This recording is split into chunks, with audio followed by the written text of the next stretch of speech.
Hey, folks, welcome to a new episode of the Whisker Ring podcast. Today, we're going to the north of Scotland, a bit farther north than we've been in quite a while, and we're going to visit an area called the Cabrach. That's Cabrach. And it's a place I have not been to in Scotland. I would love to attend or to visit, but to talk to us a little bit more about this area, including but not limited to the distillery that is being built there, I'm thrilled to welcome on Mr. Jonathan Christie, the Chief Executive of the Cabrach Trust.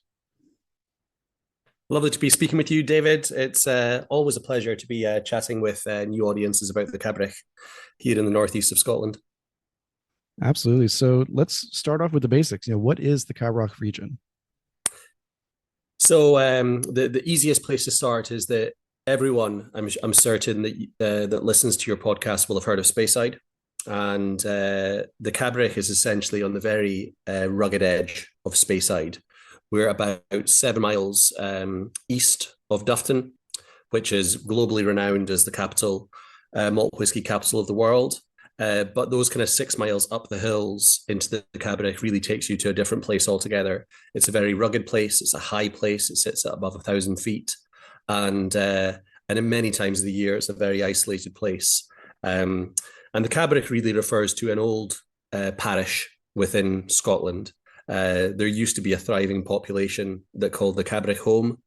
100 years ago, over 1,000 people called the Cabrach home, but now less than 100 people live there, work there, and that represents a significant century of decline, depopulation, underinvestment, and a lack of love.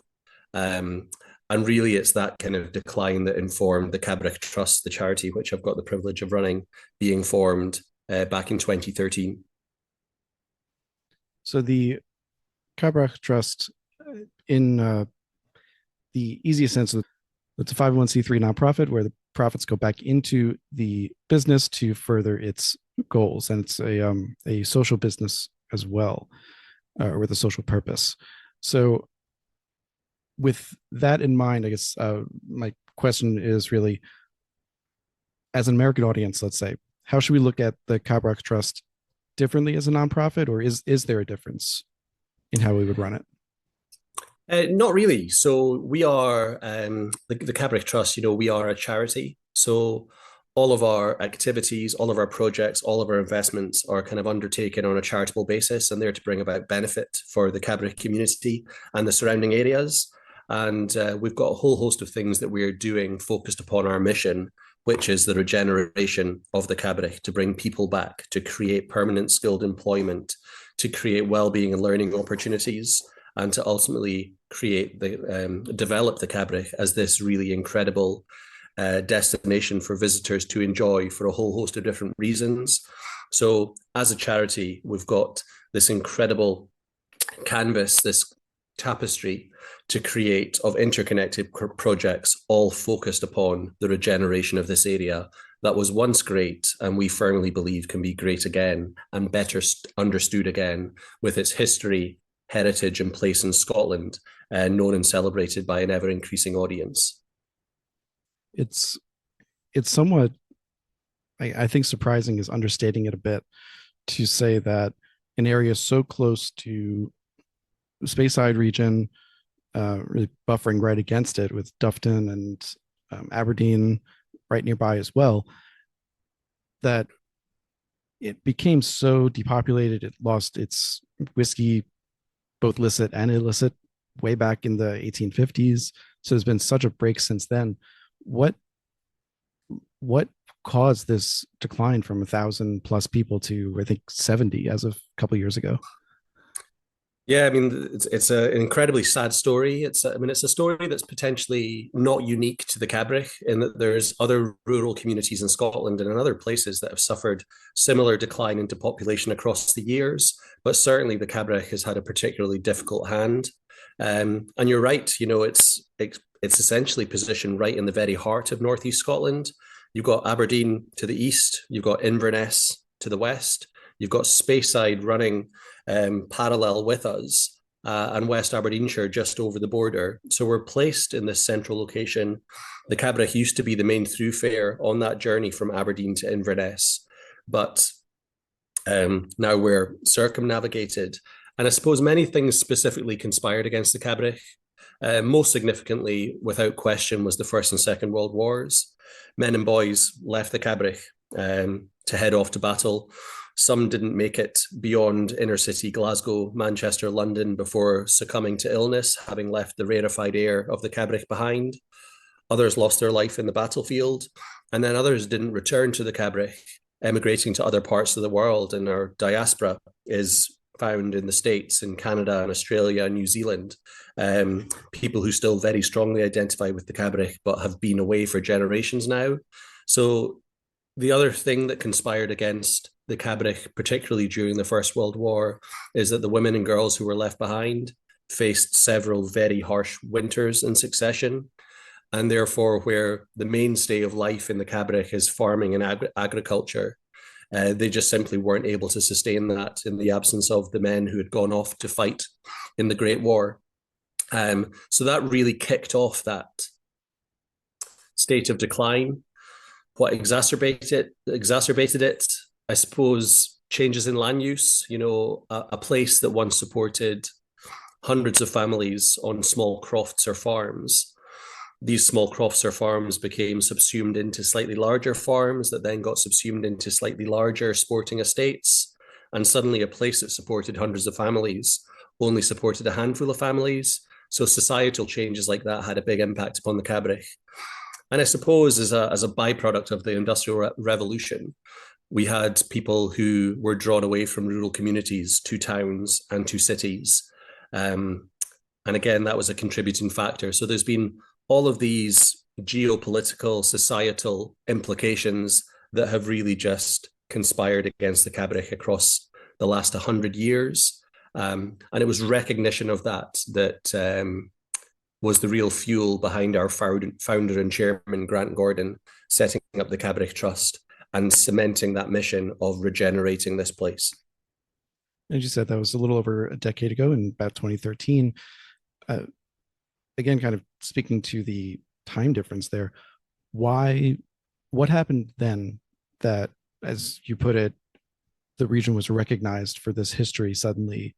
Like, was there a particular event that happened that caused people to bring it back, or did it just organically happen? So it was, I suppose, the main stimulus for the formation of the Cabrach Trust was chance. Inverhaddock Farm, where we're based, that's our main headquarters in the Cabrach. It's 170 acres of farmland. It's an old farmhouse. It's a very old steading that was built in 1849. It's in a beautiful location within the Cabrach. It just came on the market by chance. And our founder and chairman, Grant Gordon, who spent most of his life in the Cabrach, has family connections in the Cabrach going back hundreds of years. He saw that Inverhaddock Farm was for sale.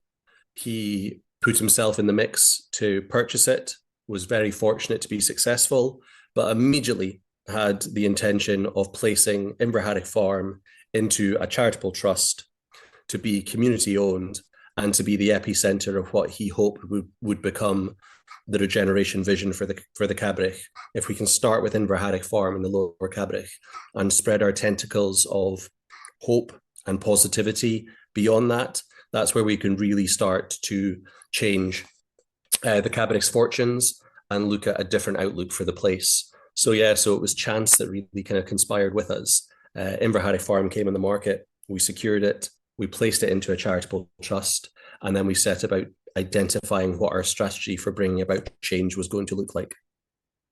And as part of bringing about that change, I do want to note that you joined the Cabrach Trust in 2021 at the height of COVID, obviously a great change in and of itself.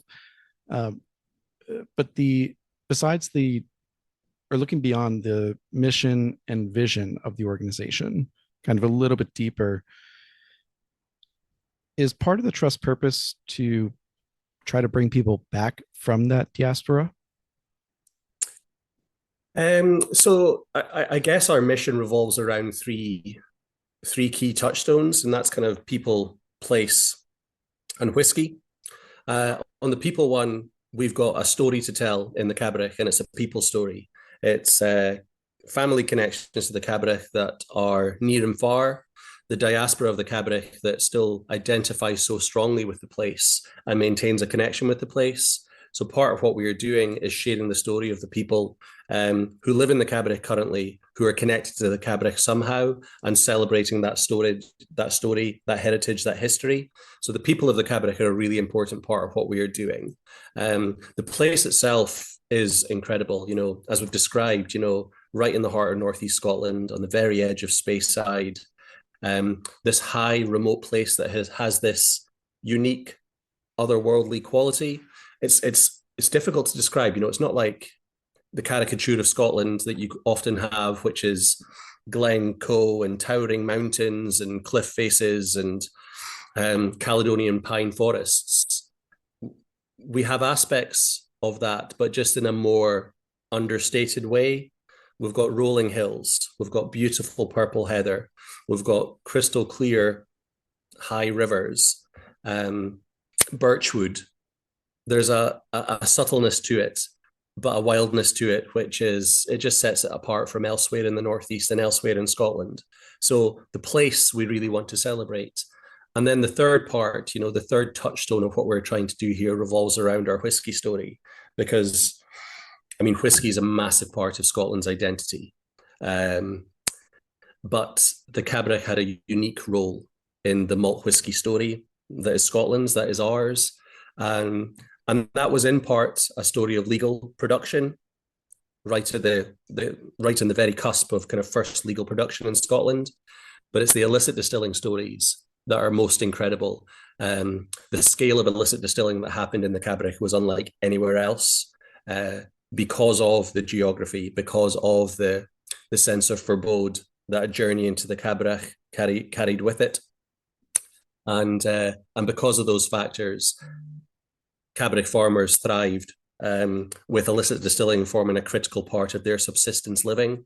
I sometimes say, it would be lovely to say that they were rogues and they were criminals, but really it was just part of eking out a living and surviving in the Cabrach. When abundance allowed, they made whisky. And when abundance allowed, they sold whisky that they didn't keep for themselves. And that allowed the Cabrach to work for families for century after century. So the whisky story in the Cabrach is amazing. And as I said, right on the cusp of the legislation that allowed small legal production of whisky, 3 legal distilleries in 1823 popped up in the Cabrach: Black Middens, Tumyavin Distillery, and Lesmurdy Distillery, which was known as Cabrach Distillery. And for a period of history, Cabrach whisky had top billing with Glenlivet. You look at kind of press clippings from the 1800s, and you would see old price ladders of different whiskies from different areas and from different families. And at the top of the price ladder, without fail, was Cabrach and Glenlivet. So it was the very best of whiskey. But where legal production of whiskey in the Cabrach came to an end in the 1850s, Glenlivet went on to be the global success that it is today, celebrating its 200th anniversary this year. But it all came to an end in the Cabrach. So given that history of whiskey, it was only appropriate that when we were thinking about a project that could be the economic lungs of our regeneration vision, it had to be a whiskey distillery. Makes sense.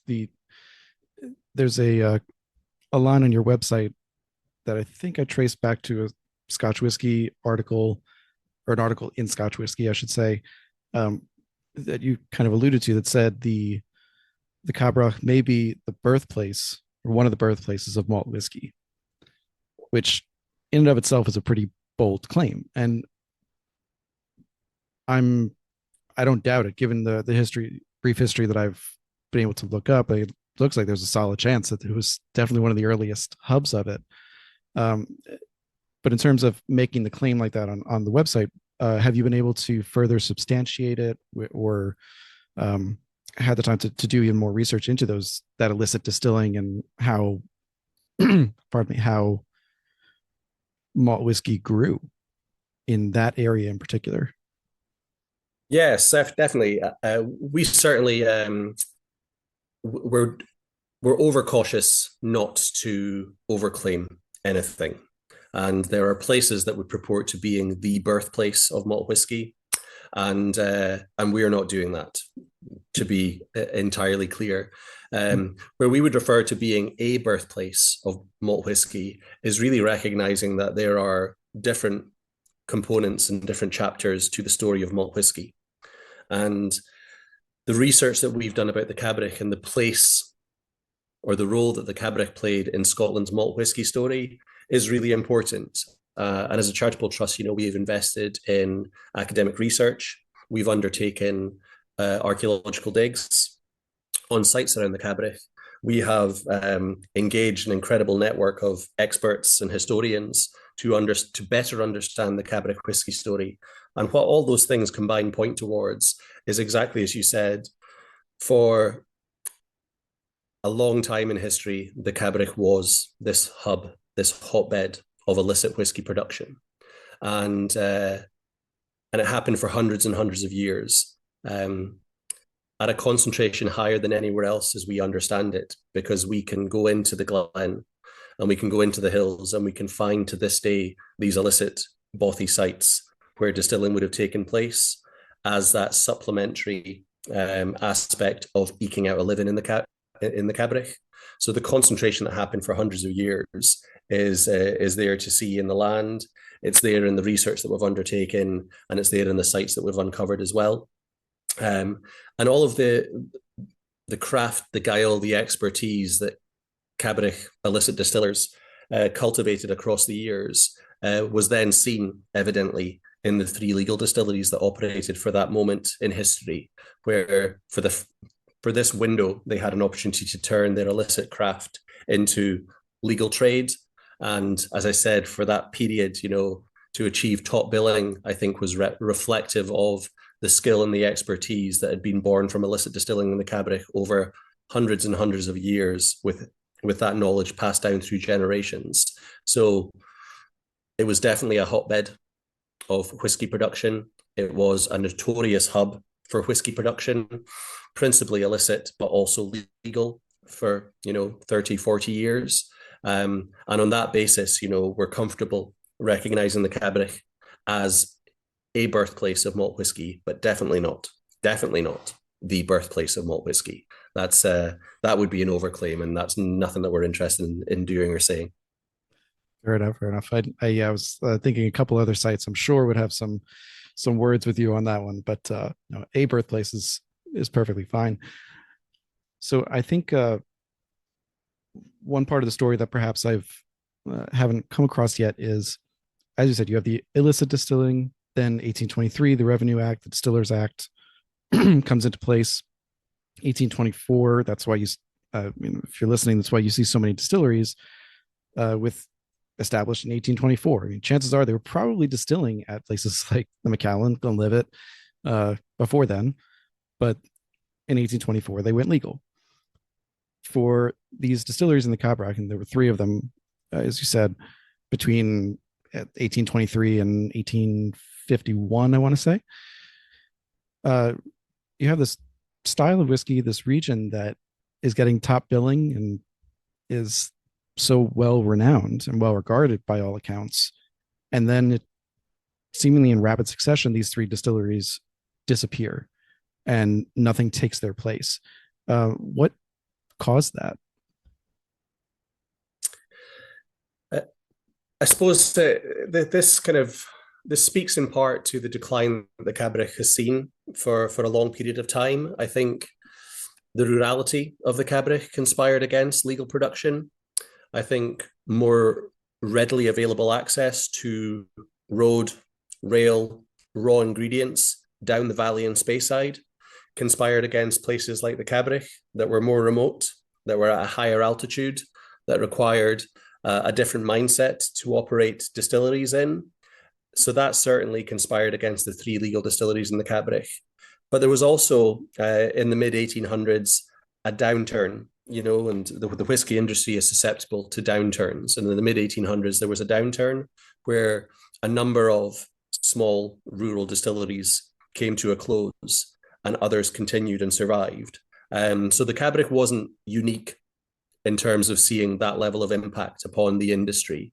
It was seen in other places across Scotland, but certainly the Cabrach, we hit a point there in the mid 1800s where all three of our legal distilleries closed one by one, and where the downturn past whiskey production legally didn't return to the Cabrach, which we recognise that the Cabrach Trust was a very sad state of affairs, considering the expertise and the whiskey story that had been very active in the area for so long.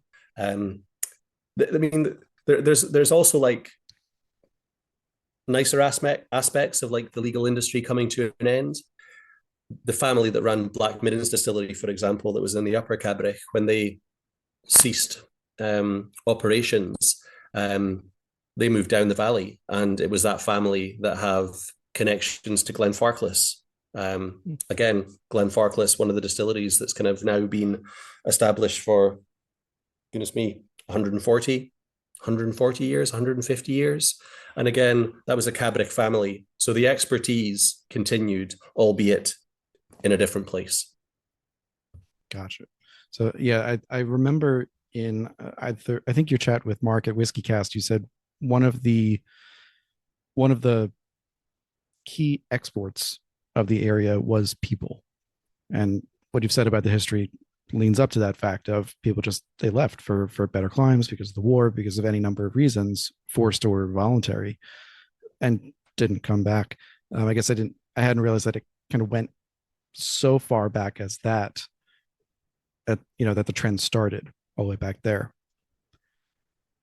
So before turning our attention to the distillery itself, I wanted to hit two more topics just about the trust in general and what you're trying to do. So the first one was I wanted to hear a little bit more about how you came to be part of this. As far as I know, you did not have a connection to the whiskey industry or distilleries or anything like that beforehand. You had worked in the charity space, but not the whiskey related space. So what was that transition like, and how did they lure you over? I know I sometimes ask myself that question, because the last 3 years has been an absolute riot of learning, a new language, a new community, and it's been an incredible project to be involved with, but kind of it has definitely kind of caused one or two sleepless nights. But as you said, I've had a career spent in the charitable sector, working with young people, working with not-for-profits, working with rural communities, and always with a social purpose really driving, my professional career. And prior to working at the Cabrach Trust, I'd been with a charitable foundation for 10 years, had been responsible for education programs and for grant making across Scotland. And as you say, we found ourselves in a pandemic. We found ourselves in lockdown. I found myself hitting the 10-year milestone with my previous employer. And as global events were unfolding, you start asking yourself the questions of, what's next? What am I doing?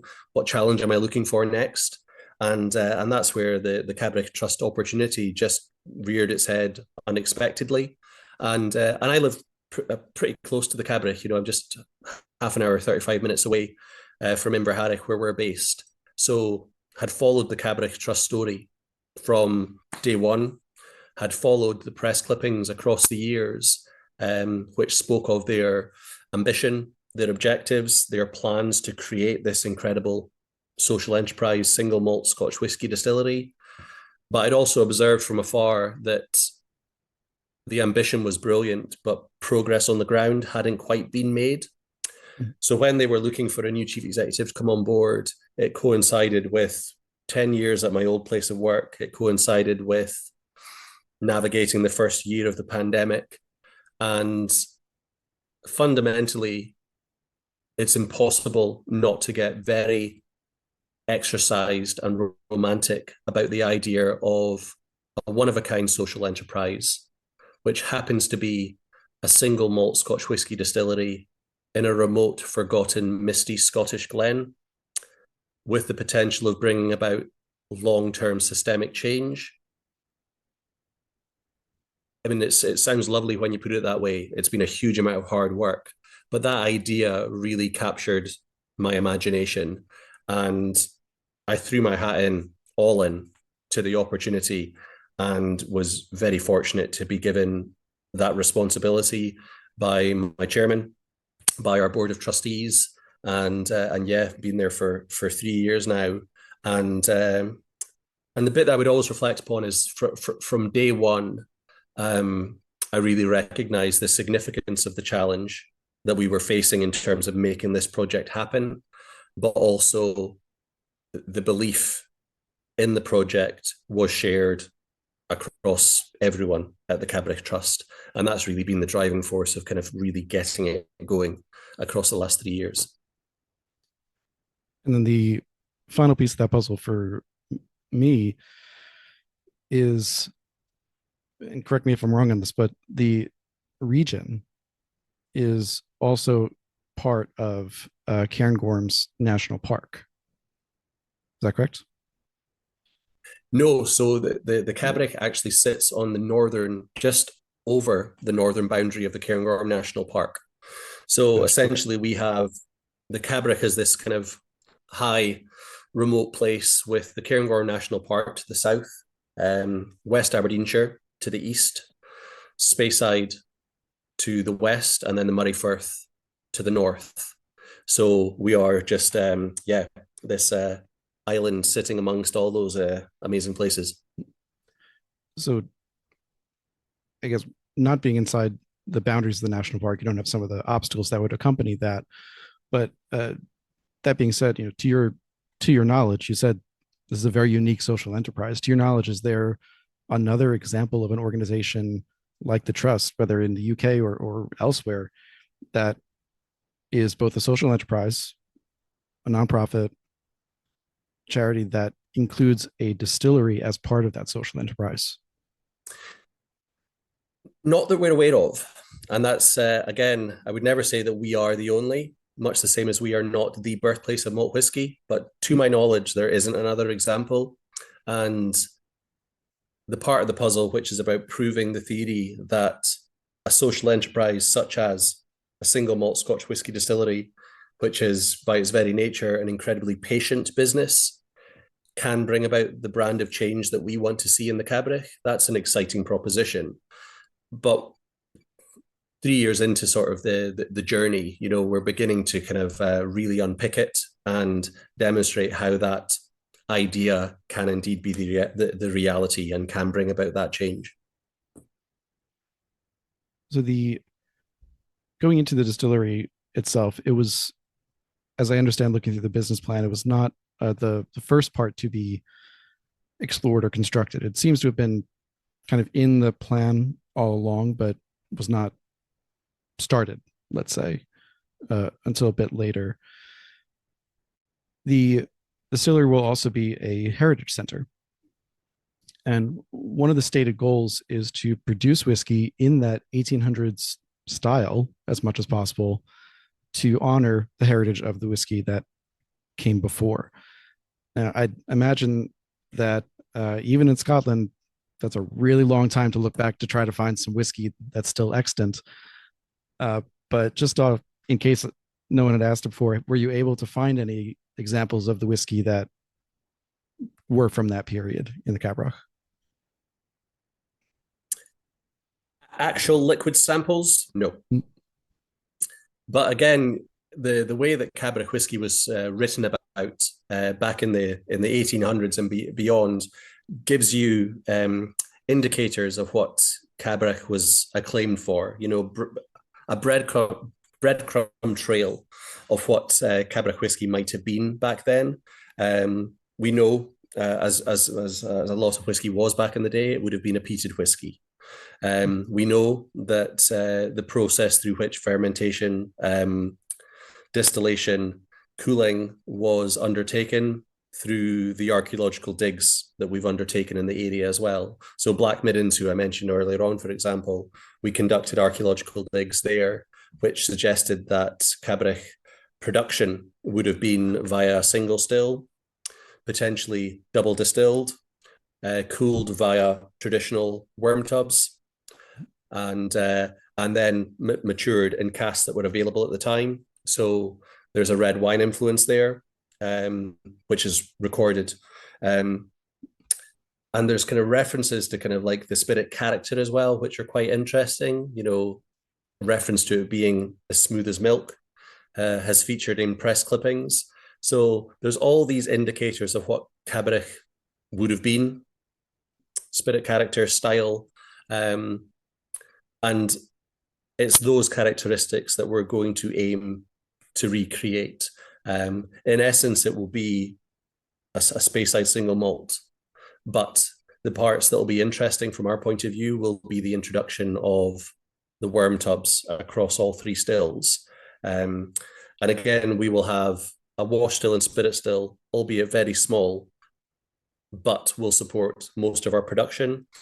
We also have this single direct fired still, which will either be used to support a double distillation, as we understood it to have been back in the 1800s, or it will take a half charge from the wash still and will do a very distinct spirit distillation, which will be very Cabrach in nature and again cooled via worm tub. So we're taking all of that research learning, all of the insight, all those breadcrumbs, and we have tried to adopt that into the plant that we have designed for the Cabrach distillery. You mentioned one of the things I think might be a little alien in a certain way to what we think of as Speyside style whiskeys nowadays is that peat presence. There are not a lot of there are a few, but there are not a lot of peated Speyside, and even the kind of like a Mortlock type, the Beast of Dufftown. It's not that it's peated; it's just a heavy, meaty spirit. Yeah. So I know that there is peat in the region. I mean, peat cutting is a recognized occupation there. So there are enough people to have it be not just other, if you will. Are you able to use that peat in the region, and any plans to, if you can? So, I mean, again, another part of the Cabrach whiskey story is that, you know, the peat cutting in the Cabrach was what supported Glenfiddich and Balvenie distilleries when they were running peated malt. We have, as part of our collection at the Cabrach Trust, you know, the peat cutting tools that were used to cut peats for Glenfiddich and Balvenie. So we know that kind of like the Cabrach was a place that had peat bogs where peat cutting happened, and it supplied, you know, peat for local distilleries. There's currently no active peat cutting in the Cabrach, and our aspirations would likely be that if we're going to be peated, it will be a very, very light peating, which provides a nod to that aspect of the Cabrach's history, but also recognizes that we want the quality of new make and the quality of spirit itself to really sing when it comes to Cabrach whiskey. So it's getting that balance right. You know, again, traditionally you look at worm tubs and you anticipate that they'll deliver that really kind of sulfury, full-bodied quality of whiskey. But if you speak to Alan Winchester, who's our master of malt, and of course, you know, legend from Glenlivet, he'll speak about, you know, how you can run those worms differently, how hot you run them, how cool you run them, and actually what flavors will be imparted as a result of it. So there's going to be an exercise beyond kind of getting the distillery built where we fine tune the plant. We get our malting specification right to deliver the absolute quality of new make that we aspire to, before then laying it down in the best possible casks that we can get our hands on. Yes, I think I heard Alan speaking about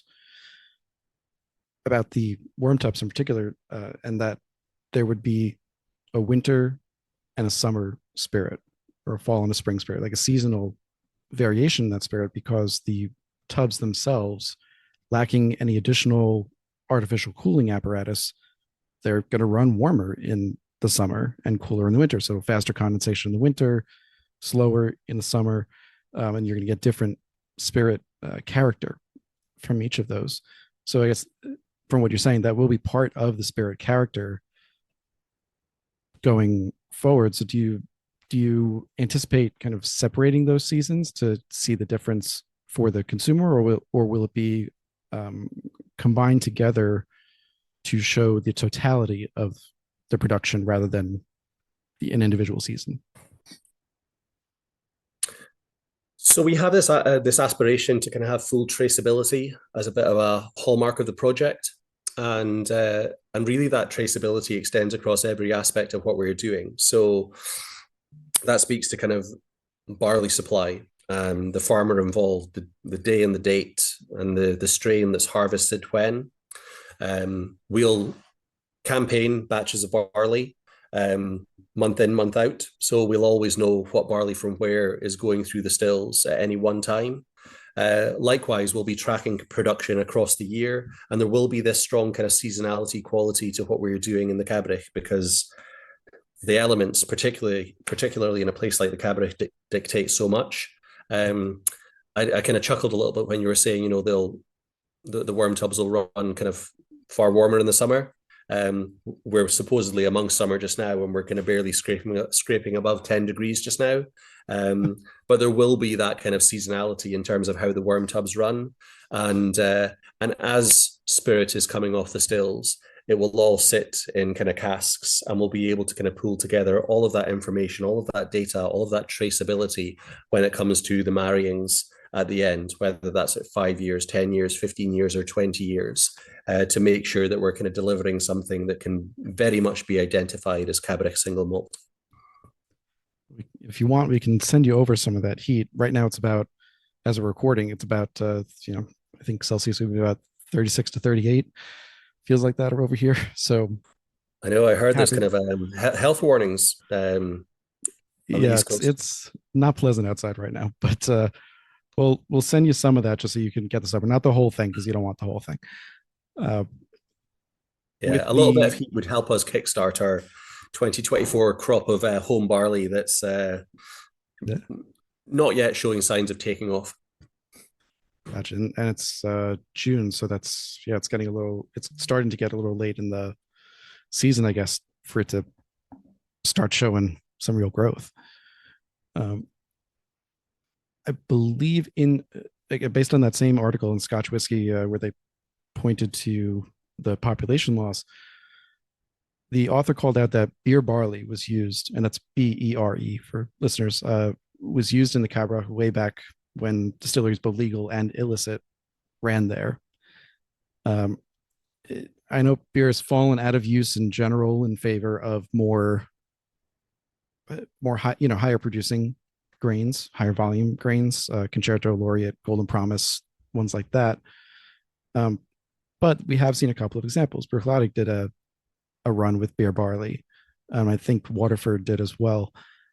Uh, are you using beer barley or trying to use beer if possible?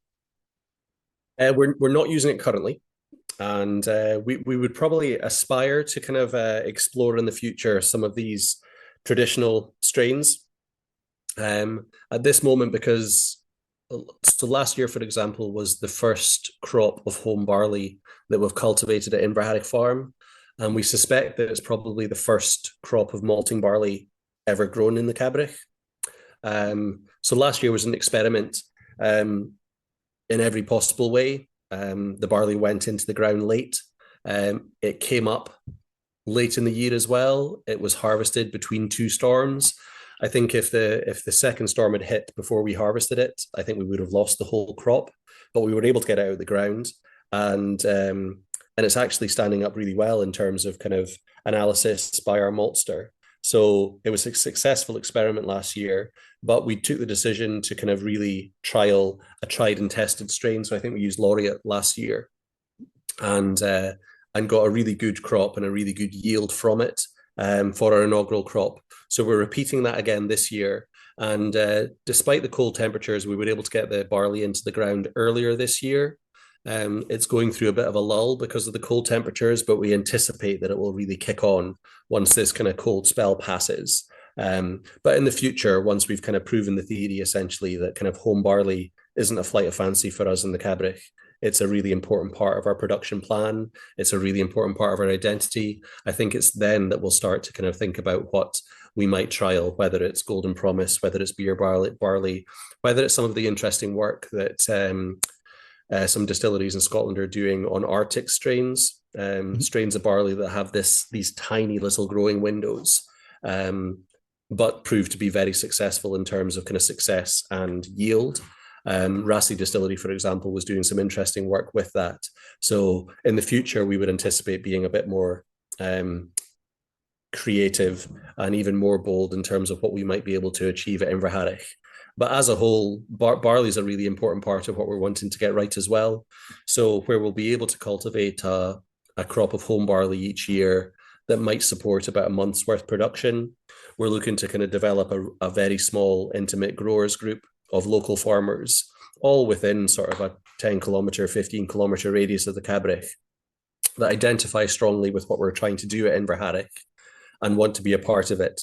I still get quite excited about the prospect of kind of taking in the future a bottle of Cabrach single malt whiskey to our farmer at Inverharich, and him knowing that this is his barley that produced this bottle of whiskey. That'll be a kind of a particularly kind of nice moment. Going further into the malt, we mentioned earlier Alan Winchester, formerly master distiller of Glenlivet, long time. I rephrase that. A well-known, very long time in the industry gentleman who I guess is best known for his time at Glenlivet, but has been elsewhere as well, and grew up nearby in the area, so he's familiar with it. As part of the overall project of the trust, when did Alan become invested or involved in it, rather? So, I mean, the first thing I'd say is that kind of Alan's involvement has been incredible, and it's been critical to making sure that we kind of get the right designs put in place for the distillery, that we make the right judgments in terms of how we plan to operate the plant, and who we bring on board to help us dial in the quality of new make that we aspire to. So Alan has been incredible. Actually, I feel a little bit alone without him, because I've had the privilege of doing a few podcasts, but always with Alan. And doing this without Alan feels a little bit alien. But Alan has been involved now for approximately 5 years. And he was brought on board via a chance meeting. So we're working very closely with Richard Forsyth Sr. and his team at Forsyths. And Richard Forsyth Sr. has been around the project now for 5 or 6 years as well. And it was Richard that invited Alan Winchester along to a meeting that we were having when we were at a very early stage of looking at distillery design, capacity, operations, style. So Richard had extended an invite to Alan to join that meeting. And this was before my time. And Grant Gordon, our founder and chairman, and Alan hit it off at that moment. And Alan became involved at that point as a member of our distillery advisory group. So again, a small group of people who were bought into the social purpose, but had that industry expertise to really help the trust on its journey to kind of nail down what they wanted to do in terms of distillation. So that's how Alan became involved. So when I started, Alan was one of the first guys that I met. We hit it off straight away. A great trusted relationship with Alan. He's very patient when it comes to all my daft laddie questions. He's always popping up the road from Dufftown to check up on progress on site, whether it's building works or installation of the kit or how the barley's getting on. He just loves every aspect of it as well. But the Cabrach itself is part of Alan's stomping ground. You know, he, setting aside his career within whiskey production, there's probably few others in Scotland with as much knowledge about illicit whiskey than Alan. And it's him and his close friend Colin Mackenzie who are out on the hills in the Cabrach regularly hunting out these illicit bothy sites, heading up obscure burns, reading the land and the landscape and identifying the remains of where people used to kind of produce illicit whiskey in the Cabrach. So his enthusiasm for what we're trying to do is amazing. And the fact that we were able to kind of bring him on board as our non-executive master of malt was incredible for the project and a real privilege but the manner in which he engages with it all is just absolutely priceless. He always has a story. He always has a challenging question, and yeah, he's kind of a privilege to an absolute privilege to work alongside. We may have to have him on for an episode just to talk about illicit distilling. Because I'll be honest, we've talked about it a lot, particularly recently, I think, but over the course of the podcast history in the American context. So moonshining, corn whiskey made in the valleys and gorges and such, but not so much in the rest of the world. I think we will sometimes refer to things like the a new tax being put on Irish whiskey, so that's how single pot still came about, because they were throwing unmalted barley in there, and with the tax law in 1823 going into place, and a lot of places going legit in 1824, but we haven't really talked about it. So I may follow up with you on that for maybe do a short episode about that, because that's, to me, is fascinating. And as you're saying, it's such a huge part of whiskey's history in Scotland and the UK. Yeah, I think if you get Alan on, you'll need a two-parter. He'll speak at length about illicit distilling in Scotland and the Cabrach's role in there. Fair enough. The in terms of the Cabrach as a whole, you mentioned earlier some of the elements of the terroir. You've got of the I don't even want to use that word yet, actually. The elements of the place. So it's rolling hills. At the highest, you get about 1,000 feet high, which is not necessarily that high out of context, but is higher than the area surrounding it. So more difficult to get to. Not as many roads, really, until very recently, when, as part of the trust, you're getting more motorways up there.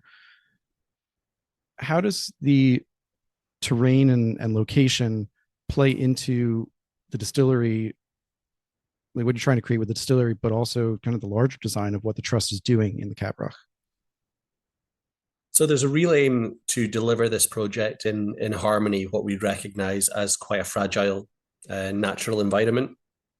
And certainly a lot of the decisions that we've made about the distillery design, the building design, the architecture has been with the natural environment in mind. So, I mean, examples of that, we've chosen to build our distillery inside an old building, inside an old steading dating back to 1849, and making that old building fit for life with a very different purpose in mind. So that's been a painstaking process in its own right to make the old building ready for the next 100 years and ready to support production of whiskey. We've made decisions about input energy source and water, which again feel in keeping with the Cabrach's environment.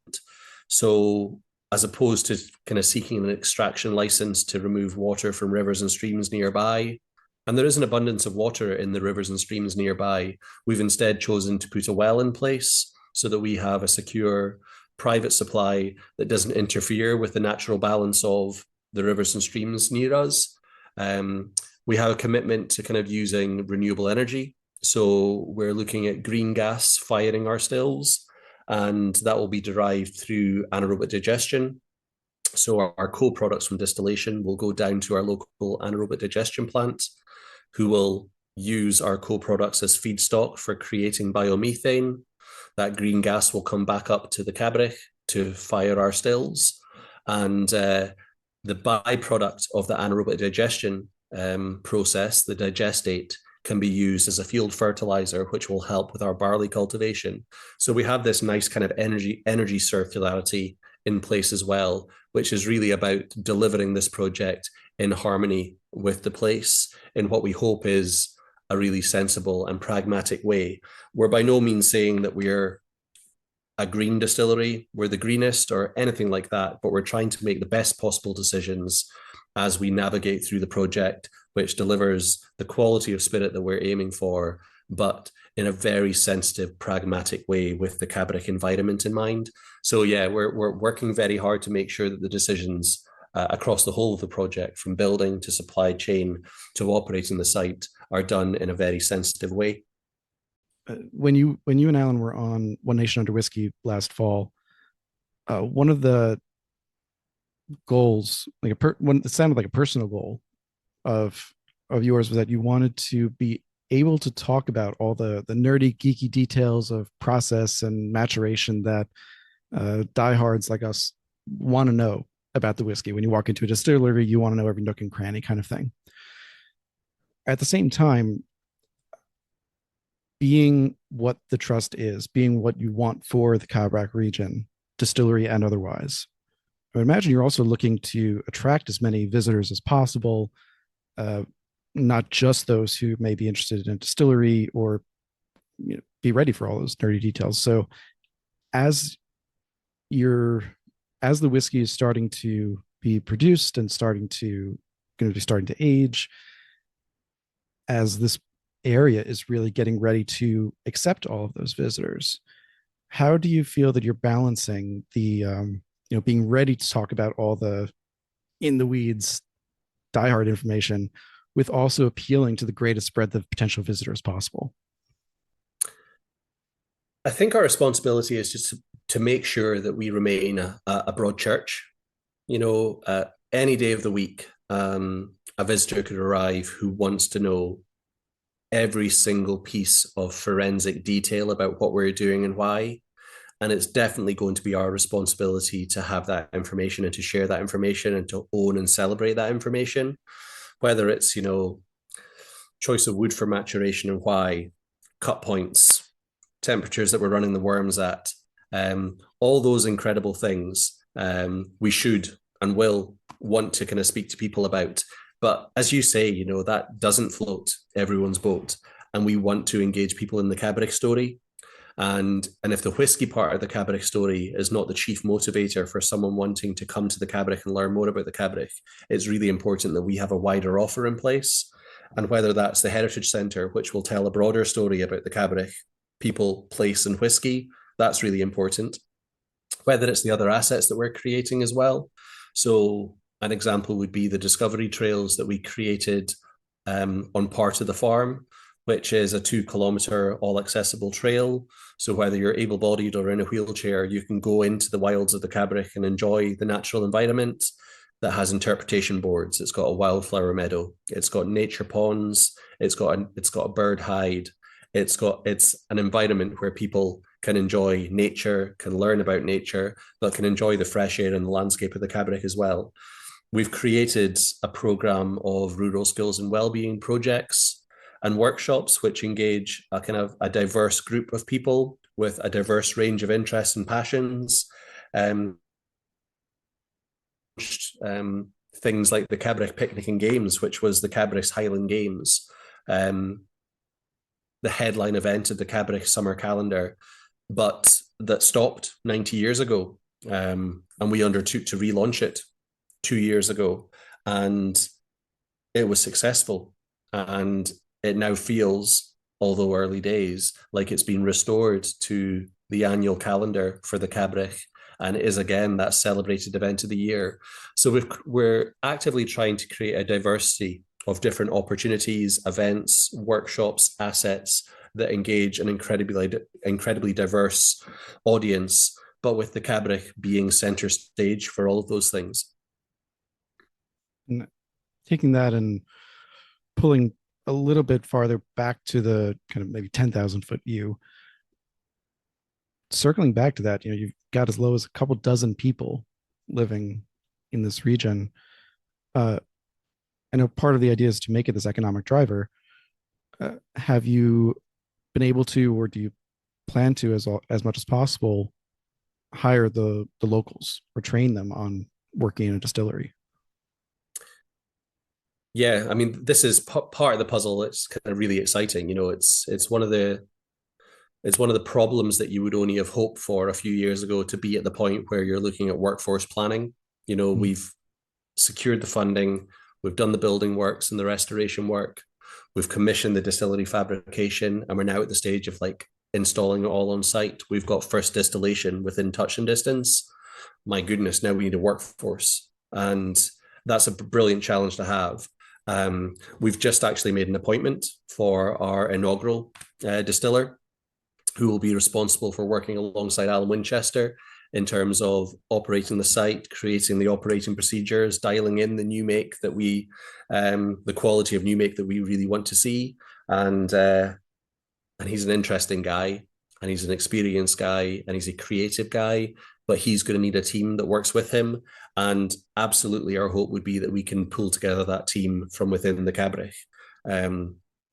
We've got hardworking, clever folk around us who have followed this project since day one, and I'm certain can play a major role within the team that's going to make the Cabrach Distillery a massive success.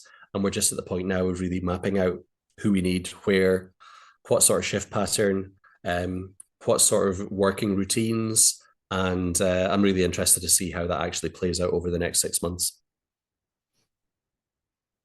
So throwing a somewhat off the wall question here at you before we look to the future. I know the warehouse has been set up on site right now as dunnage style. But as I understand it, you also have a Cold War era bunker right nearby. I imagine the answer would be no, but hell, I'll ask it anyway. Any chance you could get a cask down there to age in the bunker? It's funny you should say that, because yeah, we do. We've got it's an ROC post, which is a Royal Observatory Corps outpost, one of a network of underground bunkers that were scattered across the whole of Scotland. And they were listening posts during the height of the Cold War. They were listening for anything that might suggest that we were under attack from the Russians. And they were manned 24/7. And essentially our ROC post has been preserved exactly as it was. And we can pop down there. We can have a little look from time to time. Occasionally, we unlock the hatch and let visitors down for a look as well. And we had a group of young people out who were engaging with an education program that we were running. And for our sins, we took them up for a look at the ROC post and let them go down, let them have a shot of the air siren. And without any prompting whatsoever, one of these kids suggested that it could make a really interesting place for whiskey casks, which then gave us the idea that we could have this tiny little underground maturation bunker for a split second before we realized that would be entirely impractical. So I think the idea is like quite an intriguing one. I think we could get a cask down there. I'm just not sure how we would get it back out. But there's certainly a USP there for somebody, you know, kind of nuclear bunker aged single malt Scotch whiskey. I'm not sure if that's going to be the Cabrach's USP. I mean, someone put a cask into space, so go the other direction too. I imagine the airflow wouldn't be great down there, though, so not a lot of wood interaction. Yeah, it would be kind of a very consistent ambient temperature, no seasonal fluctuations down there. Right. So, like I said, you're starting distilling and aging. Have just made the appointment for your first head distiller. With the first decade of its existence now under the belt, what do the next 5 years look like for the trust and for the distillery? So for the trust, we want to continue to deliver a really interesting portfolio of projects, all focused upon our community, focused upon opportunities for our community, whether that's rural skills and well-being, whether it's events, whether it's rural, accessible, affordable housing. We want to continue delivering a really good program of works associated with the trust. For the Cabrach Distillery, we're really in the teeth of proving the theory. It's about operating the distillery in the most effective way. And when I say effective, that's about the absolute quality of new make. It's the best possible maturation plans, but it's also proving the theory that a legal distillery can indeed operate in the Cabrach again year round, navigating that seasonality that we spoke about earlier on, navigating the highs of summer and the lows of winter, and delivering in time a single malt Scotch whiskey that's truly befitting of the history of the place. And that's where all of our attention needs to be focused from a distillery point of view over the next 5 years. Supply chain needs to be right. Workforce needs to be right. Ethos, culture, production. It all needs to be absolutely right. And it's a bit daunting. The part of the puzzle that's really very reassuring is having individuals like Alan Winchester and Grant Gordon and Richard Forsyth Sr. all making sure that there's no choice but meeting that success. Beautiful. Well, I can't wait to see what comes out of the distillery. I might see if I can have a friend of mine maybe smuggle some new make off the island back to the US. But if I got to wait a few years, I got to wait a few years.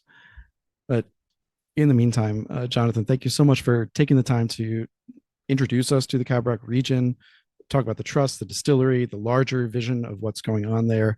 And this was fun because I wanted to talk to you in the, as you put it, the teeth of the proving process and on the ground floor.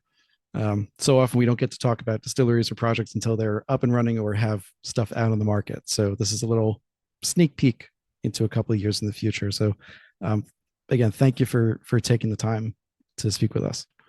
No, brilliant. And I really look forward to the next conversation when we'll have even more to share. Absolutely. So Jonathan, hang on with me for just a second after we finish recording. This has been another episode of the Whiskey Ring Podcast. Thank you again to Jonathan Christie for joining us. Please like and subscribe wherever you are listening. Let me know if you can't find the Whiskey Ring Podcast on your podcast app of choice. Although if you can't find it, I'm not sure how you're listening, but we'll figure that out later. With all that said, I will see you next week.